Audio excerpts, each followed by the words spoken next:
Captain Jake Morrison stood on the bridge of the UES Horizon, watching the stars through the main view screen as his ship moved through the void between worlds.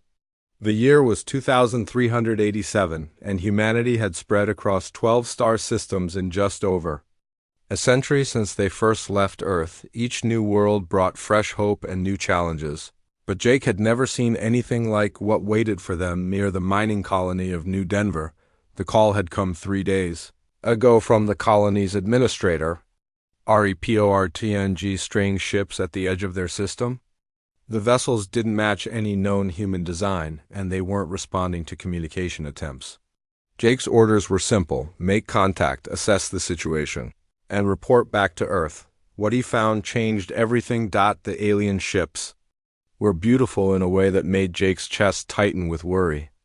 They moved through space like living things, their hulls shifting colors from deep blue to silver as they caught the light from New Denver's sun. There were 5 of them, each one twice the size of the horizon, arranged in a perfect formation that spoke of military precision. "Captain, we're receiving a transmission," said Lieutenant Amy Brooks from the communications station. Her voice carried the excitement of someone witnessing history in the making. "It's coming through on multiple frequencies, and sir, it's in perfect English." Jake felt his hands grip the armrests of his command chair. "Put it through." The voice that filled the bridge was smooth and melodic, with an accent Jake couldn't place. "Greetings, human vessel. I am Ambassador Kethver of the Zelethi Confederation. We have been observing your species with great interest. We wish to establish formal diplomatic relations." Jake exchanged glances with his first officer commander, Lisa Park. They had rehearsed first contact scenarios dozens of times, but nothing had prepared them for this moment. "This is Captain Morrison of the United Earthship Horizon. We welcome peaceful contact with your people, Ambassador." "Excellent. We have prepared a meeting space aboard our flagship. Will you join us for discussions?" The meeting took place in a chamber that defied human understanding of physics. The walls seemed to shift and flow like water, yet remained solid to the touch. The gravity felt different here, lighter somehow, and the air carried scents that reminded Jake of flowers he couldn't name. Ambassador Kethver was tall and elegant, with pale blue skin that seemed to glow from within. His features were sharp and angular, and his eyes held an intelligence that was both fascinating and unsettling. 2 other beings flanked him, different species entirely. One with scales that caught the light like jewels, another with fur that moved as if stirred by an unfelt breeze. "Please sit," Kethver said, gesturing to chairs that formed themselves from the floor. "We have much to discuss." Jake sat carefully, his hand resting near his sidearm out of habit. "We're honored by this meeting, Ambassador. Humanity has always hoped to find other intelligent life among the stars." "How fortunate for us all," Kethver replied, and something in his tone made Jake's skin crawl. "Your species has accomplished much in such a short time. 12 worlds colonized, populations thriving, technology advancing at a remarkable pace. Most impressive. You've been watching us?" Commander Park asked. "Of course. The Zelethi Confederation has maintained order in this sector for over 3,000 years. We monitor all developing species." Kethver's smile revealed teeth that were too sharp. "Your people show such promise. Such adaptability, such unique genetic markers." Jake felt the temperature in the room drop. "What do you mean by that?" "Direct." "I appreciate that quality in humans," Kethver said. "Your species possesses certain biological advantages that would be valuable to the Confederation. Your rapid adaptation to different environments, your remarkable healing abilities, your neuroplasticity, these traits could benefit many worlds. We're not interested in being studied," Jake said firmly. "I fear you misunderstand the nature of our relationship," Kethver replied. "The Confederation does not make requests of lesser species. We make requirements." The room suddenly felt smaller, the walls closing in. Jake's hand moved to his weapon, but Kethver raised a hand in a gesture that was almost gentle. "Please." "Captain, there is no need for violence.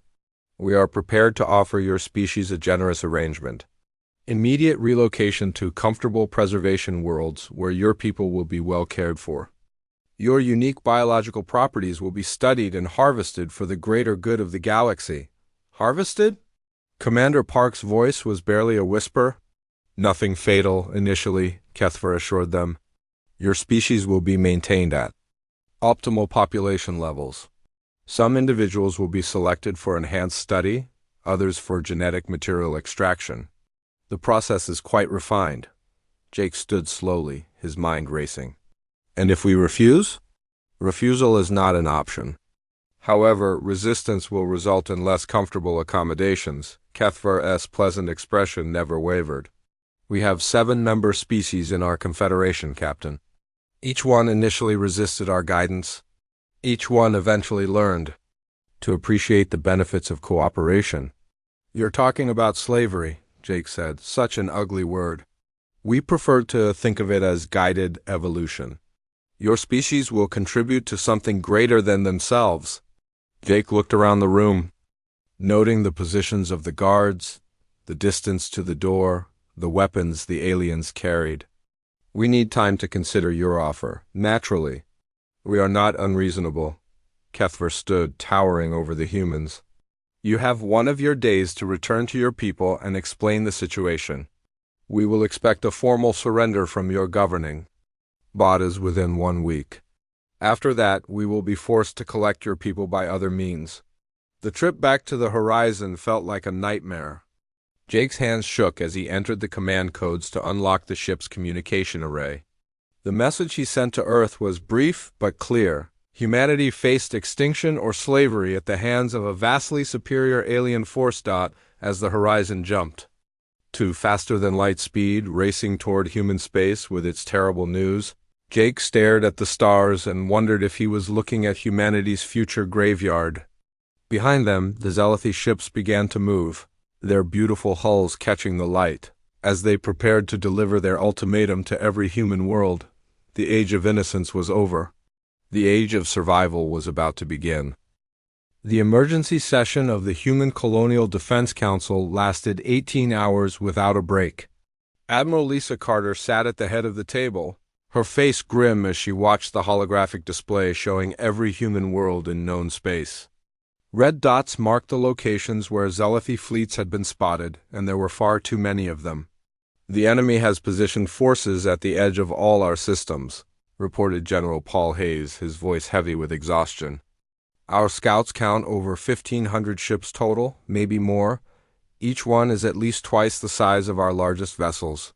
Captain Jake Morrison stood before the assembled leaders, still wearing his travel-stained uniform from the desperate journey back from New Denver. They're not just superior in numbers, he said. Their technology is centuries ahead of ours. Their weapons, their shields, their ability to manipulate matter itself. We're facing an enemy that treats us like insects. Admiral. Carter looked at the faces around the table. These were the best military minds humanity had produced, and she could see the fear in their eyes. How long do we have? Ambassador Kethver gave us 1 week to surrender, Jake replied. That was 4 days ago. Then we fight, said General Hayes. We evacuate the civilians where we can and make them pay for every inch of space. With what? Asked Dr. Helen Cross, the head of the Emergency Defense Research Division. Our most advanced weapons can't even scratch their shields. I've been analyzing the sensor data from Captain Morrison's encounter. Their defensive systems operate on principles we don't understand. The room fell silent. Outside the council chamber, Earth continued its daily routine. Unaware that their entire species faced extinction in less than 72 hours, Admiral Carter made the decision. That would define humanity's final stand. We fight anyway. Pol, begin evacuating non-essential personnel from all border worlds. Helen, I want every scientist working on finding a weakness in their technology. Jake, you'll coordinate with our fleet commanders. If we're going to die, we're going to die fighting. The invasion began at exactly 0800 hours, Earth Standard Time, across all human territory simultaneously. The Zelethi had clearly been planning this operation for months, maybe years. Their fleets moved with perfect coordination, striking at Military installations first, then civilian targets. New Perth was the first to fall. The agricultural world had a population of 2.3 million people, mostly farmers and their families. The Zealothi ships appeared in orbit like dark angels, their hulls gleaming in the light of the system's twin suns. The planet's defense grid managed to fire exactly 7 shots before the alien energy weapons turned the orbital platforms into glowing debris. Commander Alex Rodriguez watched the destruction from the bridge of the used Valiant, one of 12 ships defending the Greenfield system. The agricultural world below was home to 4 million colonists who grew food for half the human colonies. Alex knew that losing Greenfield would mean starvation for millions more. "Sir, enemy ships are deploying some kind of biological weapon," reported his tactical officer. "They're spraying it over the crop fields." Alex watched in horror as the green farmlands of Greenfield began to turn black. The Zealothi bioweapon didn't just destroy the crops, it turned them into something poisonous. Within hours, the air itself became toxic. The colonists who didn't evacuate in time died choking on the very atmosphere they had breathed safely for generations. "They're not just conquering us," Alex said to his crew. "They're making examples. They want the other colonies to see what happens when you resist," the pattern repeated across human space. The Zealothi would arrive in overwhelming force, demonstrate their technological superiority, then systematically destroy anything that might be useful to human resistance. They targeted power plants, communication arrays, and transportation hubs. But worst of all, they targeted the people themselves. On the mining world of Redstone, the Zealothi forces landed and began rounding up civilians. The alien soldiers were efficient and ruthless, separating families and loading children onto transport ships. The videos that managed to reach other human worlds showed Zealothi scientists examining human prisoners like laboratory specimens, taking samples of blood, tissue, and neural matter. Dr. Helen Cross worked frantically in her laboratory beneath the surface of Luna, trying to find some weakness in the enemy technology. Her team had managed to recover fragments of Zealothi equipment from the destroyed defense platforms at New Perth. The alien technology was beautiful and terrible, operating on principles that challenged everything humans knew about physics. Their energy weapons use some kind of quantum manipulation, she reported to Admiral Carter during one of their brief communication windows. "They're not just firing energy beams, they're altering the fundamental structure of matter at the target site." "Can we duplicate it?" Carter asked. "Not in the time we have left. Maybe not in the next century." Helen's voice carried the weight of human extinction. "But I might be able to create a defense. If I can understand how their quantum field generators work, I might be able to disrupt them." The siege of Mars began on the 5th day of the invasion. The Red Planet housed humanity's largest terraforming operation and over 8 million colonists. Colonel Ben Murphy commanded the defense forces. Knowing that Mars was probably humanity's last chance to mount a significant resistance, the Zealothi fleet that appeared over Mars was larger than any they had deployed before. Over 200 ships took positions in orbit, their weapons trained on the planet's surface. But instead of immediately attacking, they began broadcasting something that made every human who heard it feel sick with rage. The transmission showed captured human soldiers being tortured by Zealothi scientists. The aliens were methodical in their cruelty, taking their time to demonstrate how easily they could break human bodies and minds. The purpose was clear: demoralize the defenders and convince them that surrender was the only option. Colonel Murphy ordered all communications cut, but the damage was done. His soldiers had seen their comrades suffering, and they knew that surrender meant slavery or death. The choice was no longer between victory and defeat, but between dying fighting or dying on their knees. "Sir," reported his communications officer, "we're receiving surrender demands from 17 of our remaining colonies. They're asking for terms." Murphy looked at the tactical display showing the Zealothi fleet above them. In a few hours, those ships would begin their assault on Mars. After that, Earth itself would be defenseless. "Send a message to Admiral Carter," he said. "Tell her we're buying as much time as we can. And tell her that if she has any secret weapons, now would be a good time to use them." As the Zealoty ships began their descent toward Mars, Murphy wondered if humanity would exist long enough to remember this moment. The enemy had promised slavery, but they were delivering something much worse. They were delivering the end of everything humans had built among the stars. The war for humanity's survival had begun, and they were already losing. Admiral Lisa Carter stood in the command center deep beneath the surface of Luna, watching the tactical display that showed humanity's final hours. 7 colonies had already fallen, and the Zealoty fleets were moving toward the core worlds with the confidence of predators who knew their prey had nowhere left to run. The time for conventional warfare was over. "Activate Protocol Omega," she said quietly. The words fell like stones into still water. Around the command center, her staff exchanged glances filled with horror and understanding.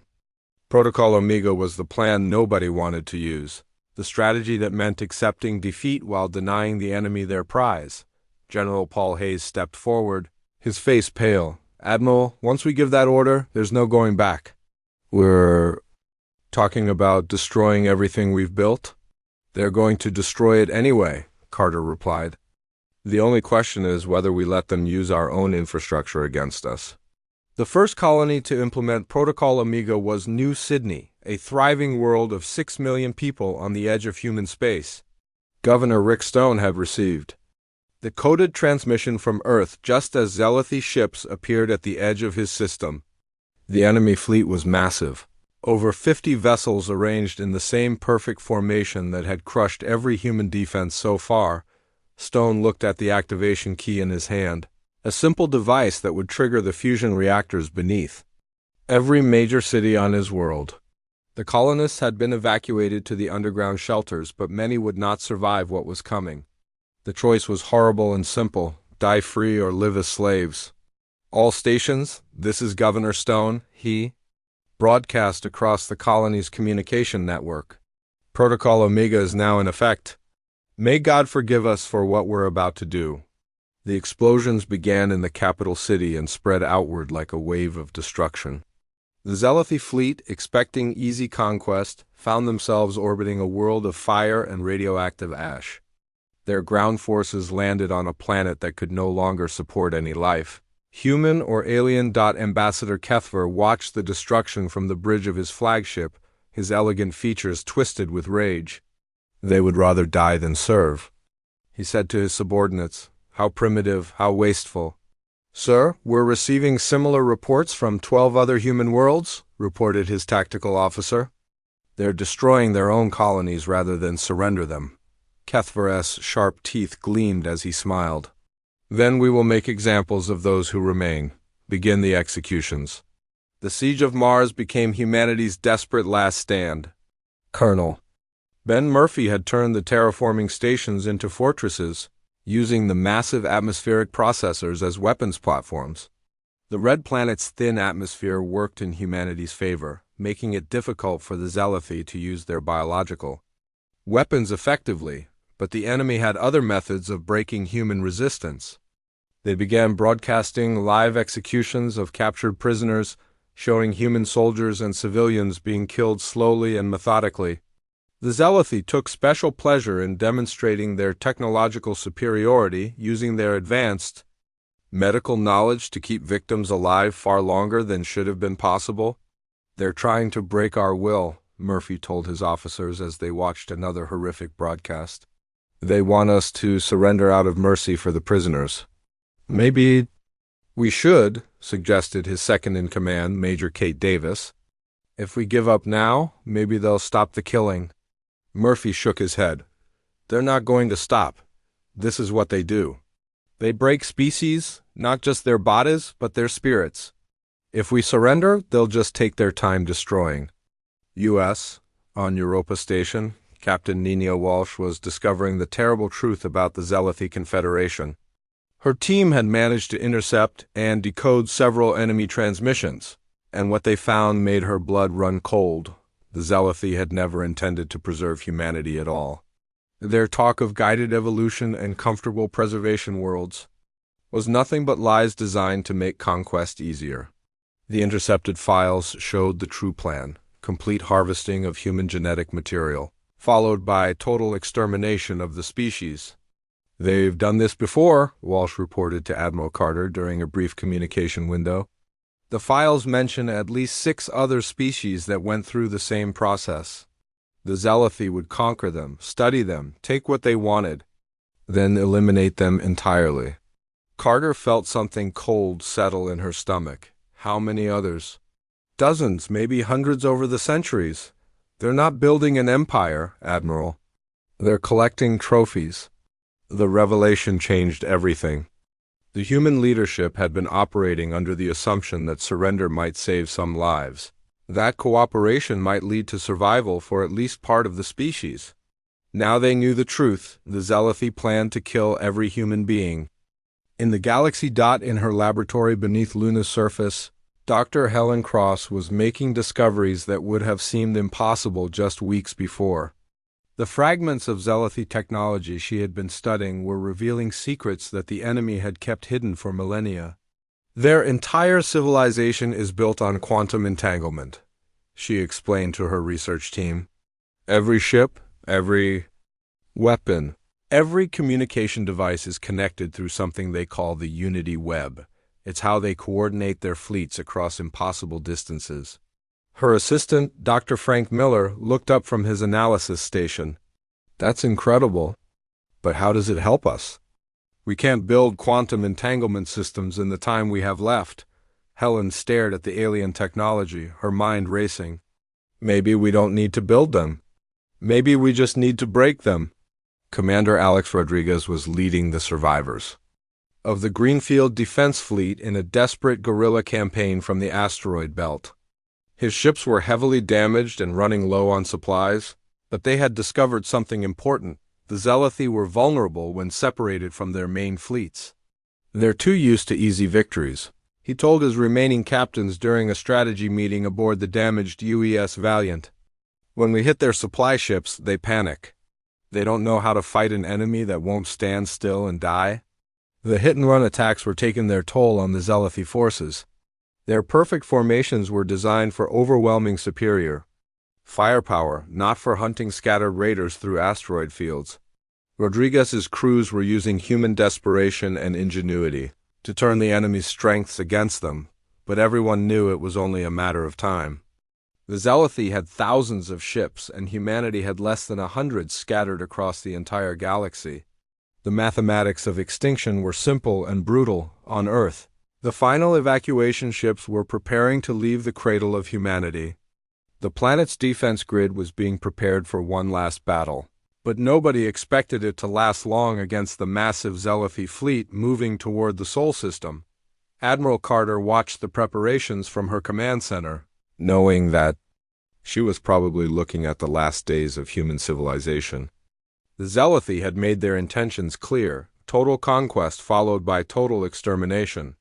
There would be no mercy, no negotiation, no hope for coexistence. "Dr. Cross," she called to the scientist who had become humanity's last hope, "please, tell me you have something for us." Helen looked up from her work, her eyes burning with exhaustion and determination. "Maybe, but you're not going to like it." The future of humanity hung in the balance, and the terrible choice that would reshape the galaxy was about to be revealed. Dr. Helen Cross stood before the assembled leaders of humanity in the underground command center, her hands shaking as she held the datapad that contained the most terrible discovery in human history. The room was silent except for the distant of life support systems and the quiet beeping of communication arrays receiving reports of humanity's final defeats. "The Unity Web is their greatest strength and their greatest weakness," she began, her voice barely above a whisper. "Every piece of Zealothi technology operates on the same quantum frequency. Their ships, their weapons, their planetary systems, everything is connected through quantum entanglement across the entire galaxy." Admiral Lisa Carter leaned forward in her chair. "Can we disrupt it?" "Yes," Helen replied. "But the cost will be beyond anything we've ever imagined." She activated the holographic display, showing the complex patterns of quantum energy that connected the Zealothi Empire. The web stretched across thousands of star systems, linking countless worlds and civilizations in a network of instantaneous communication and control. To generate the specific electromagnetic pulse needed to disrupt the Unity web, we need a quantum resonance amplifier, Helen continued. The problem is that the amplifier requires organic neural tissue to function, human neural tissue. The room fell silent. General Paul Hayes was the first to speak. You're talking about using human brains as components in a weapon? Not just as components, Helen said quietly. As living interfaces. The operator would need to connect directly to the amplifier, using their own neural patterns to guide the pulse through the quantum network. The process would be fatal. Dr. Frank Miller, her research assistant, stepped forward with another datapad. There's more. The electromagnetic pulse won't just affect Zelaphi technology. It will destroy every quantum-entangled system in the galaxy. That includes the technology used by dozens of other species. Admiral Carter felt the weight of genocide settling on her shoulders. How many civilizations would be affected? We don't know exactly, Helen admitted. But based on the intercepted Zelaphi communications, most advanced species in this galaxy use quantum entanglement for faster-than-light communication and travel. The pulse would send them all back to pre-space flight technology levels. Captain Jake Morrison, who had survived the destruction of 3 different ships during the past weeks, raised his hand. What about us? Would it affect human technology? Our systems operate on different principles, Helen explained. We never developed quantum entanglement technology because we couldn't make it work reliably. What we thought was a technological disadvantage might be the only thing that saves us. The debate that followed lasted 6 hours. The surviving leaders of humanity argued over the moral implications of using a weapon that would devastate galactic civilization. Some argued that it was genocide on an unimaginable scale. Others pointed out that the Zelaphi had already committed genocide against humanity and planned to exterminate every human in the galaxy. Governor Rick Stone, who had survived the destruction of New Sydney, spoke for many when he said, "They came to our worlds with the intention of enslaving and killing us. They've tortured our people, destroyed our colonies, and made it clear that they plan to eliminate our entire species. We didn't start this war, but we have the right to finish it." Captain Nina Walsh, still monitoring Zelaphi communications from Europa Station, provided the final piece of evidence that swayed the debate. I've intercepted new transmissions. The Zelaphi are planning to begin the final phase of their operation in 72 hours. They're going to start systematic extermination of all human populations, starting with the prisoners they've already captured. The vote was close, 53 in favor, 47 against. Admiral Carter cast the deciding vote. We build the weapon. May God forgive us for what we're about to do. Dr. Helen Cross and her team worked without sleep for the next 60 hours, constructing the device they codenamed Pandora's Box. The quantum resonance amplifier was surprisingly small, about the size of a briefcase, but the neural interface required to operate it was a nightmare of cables and electrodes that would literally burn through a human brain. Who's going to operate it? Asked Dr. Miller as they completed the final connections. Helen looked at her reflection in the polished metal surface of the device. I designed it, I understand how it works, and I'm the only one who knows how to guide the pulse through the Unity web. Helen, no, Miller protested. We can train someone else. You don't have to sacrifice yourself. Yes, I do, she replied. This is my weapon. My responsibility, my choice. The plan required getting Pandora's Box close enough to the Zelaphi command nexus to interface with their quantum network. The device had a limited range, and it needed to be activated from within the Unity web itself. That meant a suicide mission. Into the heart of the enemy fleet, Admiral Carter personally selected the crew for the final mission. The Use Defiance, humanity's newest and most advanced warship, would carry the weapon and its operator into battle. The ship's captain, commander, Roy Bennett, had volunteered for the mission knowing that none of his crew would survive. We're not asking you to die for nothing, Carter told the assembled volunteers. We're asking you to die so that humanity can live. The Zealothi think they can exterminate us with impunity. They're about to learn that there are consequences for threatening the survival of the human species. The Zealothi fleet moving toward Earth was the largest ever assembled. Over 3,000 ships arranged in perfect formation, their hulls gleaming with the confidence of inevitable victory. Supreme Overlord Vextara commanded the fleet from his flagship, already planning the victory celebrations that would mark the end of human resistance. The primitive species has been surprisingly stubborn, he told his subordinates, but their defiance ends today. After we reduce their homeworld to ash, we will begin the final harvesting of their genetic material. The humans will serve our purposes even in death. The Zealothi had no idea that their perfect formation and their reliance on the unity web was about to become their greatest weakness. They had spent centuries building an empire based on quantum entanglement, never imagining that someone would find a way to turn their own technology against them. Dr. Helen Cross made her final preparations in the laboratory aboard the UES Defiance. As the ship moved toward its rendezvous with destiny, the neural interface helmet felt heavy in her hands, and she knew that putting it on would be the last voluntary action of her life. "Are you ready?"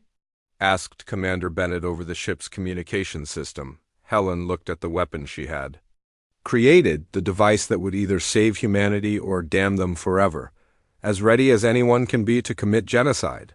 The final battle for the survival of humanity was about to begin, and the fate of the entire galaxy hung in the balance.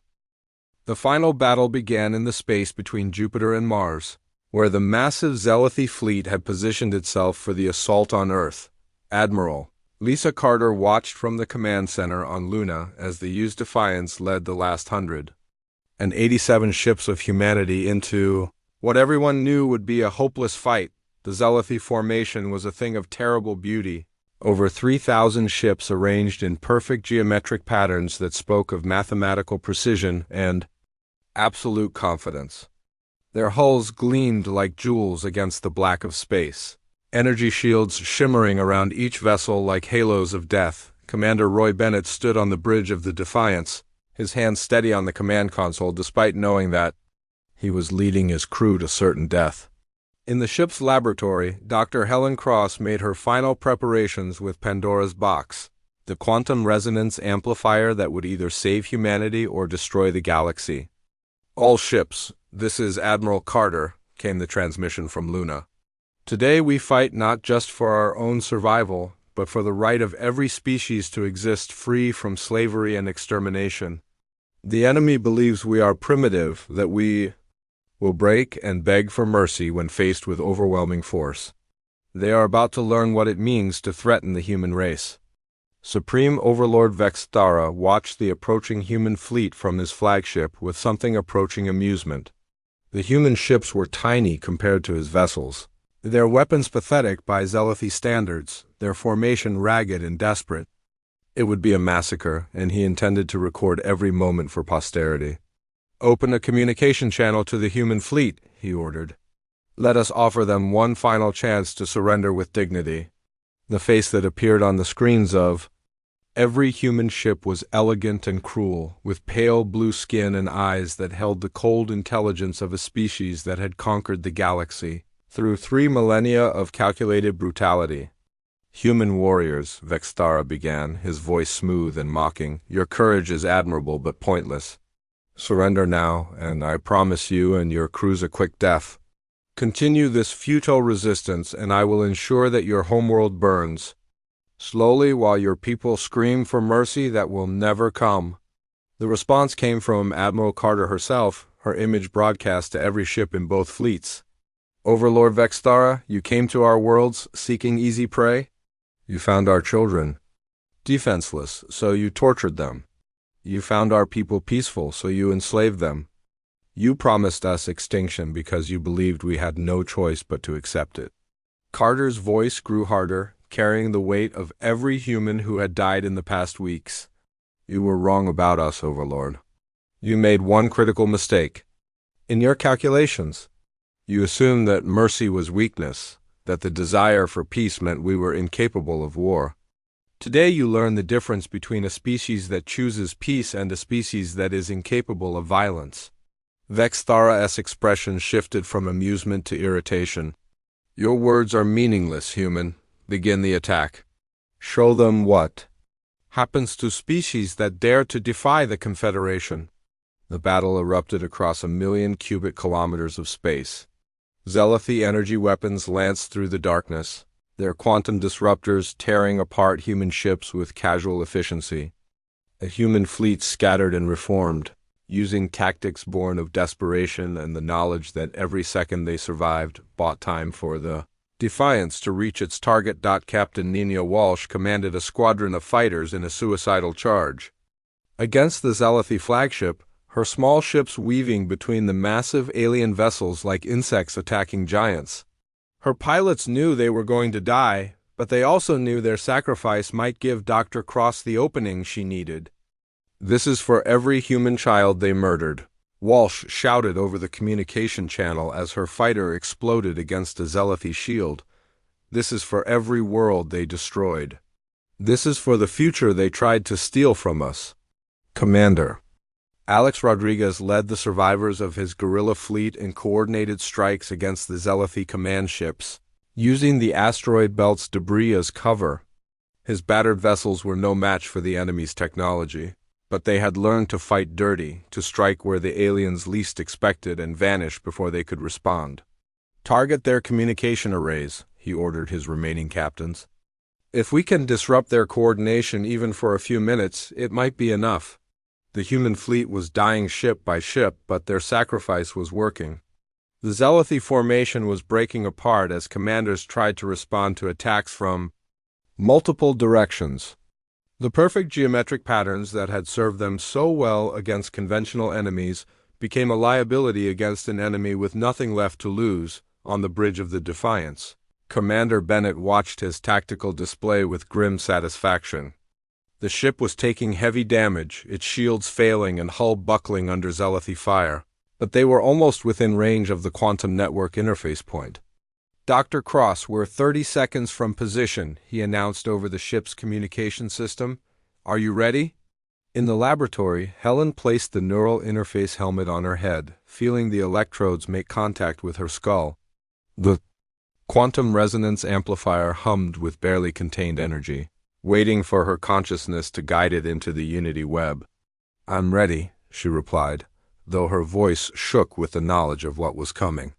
Tell Admiral Carter that if there's an afterlife, I'll be sure to explain to the other species why we had to do this. The Defiance shuddered as another Zealothi energy beam struck its hull. Warning lights flashed red throughout the ship, and Bennett could hear the groaning of metal under stress. They had maybe 10 minutes before the ship was destroyed. All human ships, this is the Defiance, Bennett broadcast. We're beginning our final approach. It's been an honor serving with you all. Vexthara watched the human flagship struggling toward his fleet's center and felt a moment of unease.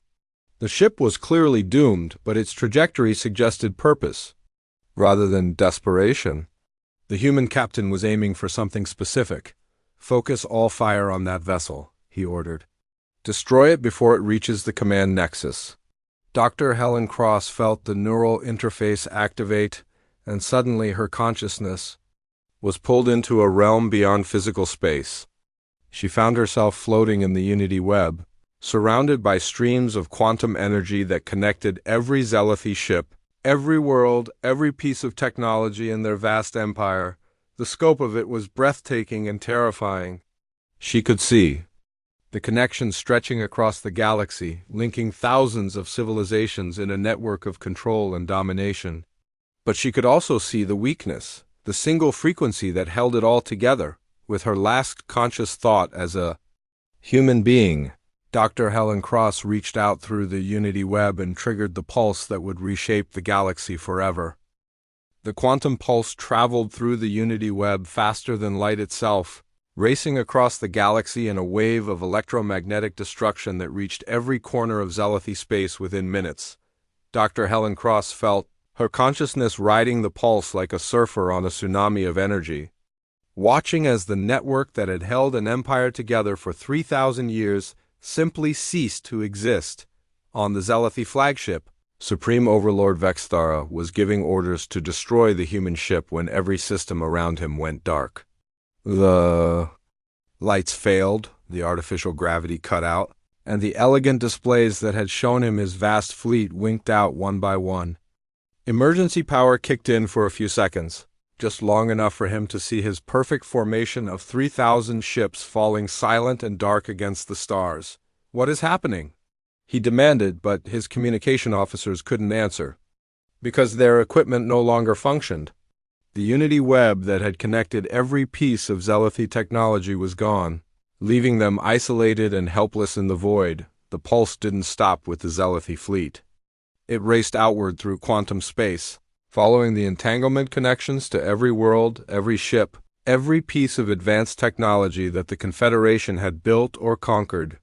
On Zelethi homeworlds, the great cities that had floated in the sky for centuries crashed to the ground as their gravity manipulators failed. Terraforming systems that had maintained perfect climates for thousands of years shut down, leaving billions of beings stranded on worlds that could no longer support them. But the destruction reached far beyond Zelethi space. The pulse followed quantum connections to dozens of other civilizations that had traded with or been conquered by the Confederation. The Kithara Republic, whose crystal ships had sailed between stars for 2 millennia, found themselves trapped on their homeworld, as their faster-than-light drives failed. The Nexus Collective, a machine intelligence that had existed as pure thought across quantum networks, simply stopped thinking. Admiral Lisa Carter watched from the command center on Luna as reports flooded in from across human space. The few human ships that had survived the final battle were sending confirmation that the Zelethi fleet was completely disabled. But they were also receiving desperate transmissions from other species, beings who had no part in the war between humans and Zelethi, but who were now paying the price for humanity's survival.